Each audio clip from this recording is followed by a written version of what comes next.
وقتتون بخیر، خیلی خوش اومدین به کلمه ها. داشتم کتاب نظرم عوض شده جولیان بارنز رو میخوندم که احتمالاً با درک یک پایان میشناسیدش. داستان خیلی خوبیه، حتما مطالعهش کنید. کتاب جمع و جور و جستار کم حجم کلا درباره ستایش تغییر دیدگاهه. اینکه آدم ممکنه توی 22 سالگیش یک نظری داشته باشه به یک موضوع و توی 40 سالگیش به همون موضوع یک نظر کاملا مخالف داشته باشه نسبت به موضع مثلا 23 سالگیش. اینو که خب این خیلی بدیهیه دیگه. ما میدونیم آقا خیلی وقتا آدم ها تغییر میکنن. خود من یک جوری میاندیشیدم تو سالهای مثلا 89 90، کلا اندیشم دگرگون شده از اون موقع تا الان. میگم ای بابا این تو بودی اینجوری فکر میکردی. این رو ما کاری نداریم. من دلم میخواد یه چیزی رو بهتون بگم که اینجا اومده مطرح کرده جولیان بارنز و اون هم درباره اینه که با چه اطمینان بالایی، نویسنده میگه با چه اطمینان بالایی میتونم بهتون بگم که توی همه این سالها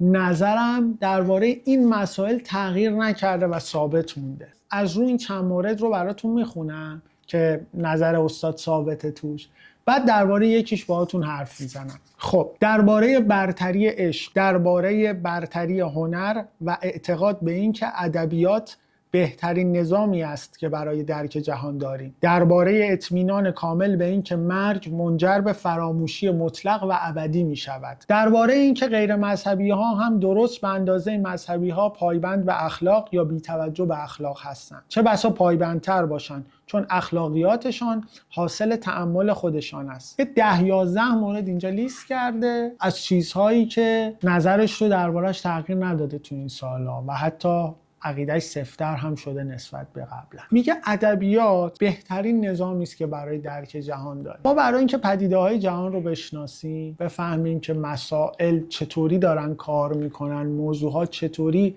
با هم دیگه ارتباط دارن، نظام‌های فکری مختلفی وجود داره دیگه.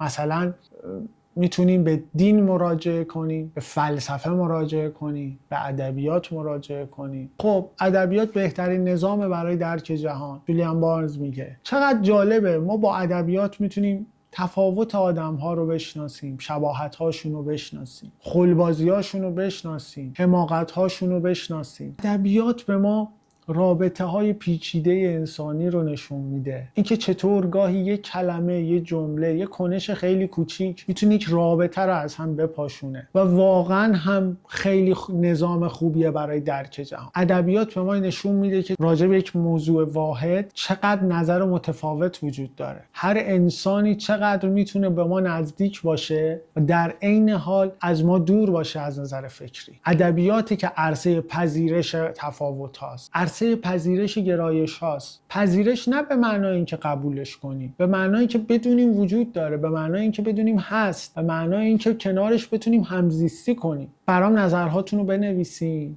و به هم بگین که چی فکر میکنین درباره ادبیات. مراقب خودتون باشین. با امید دیدار.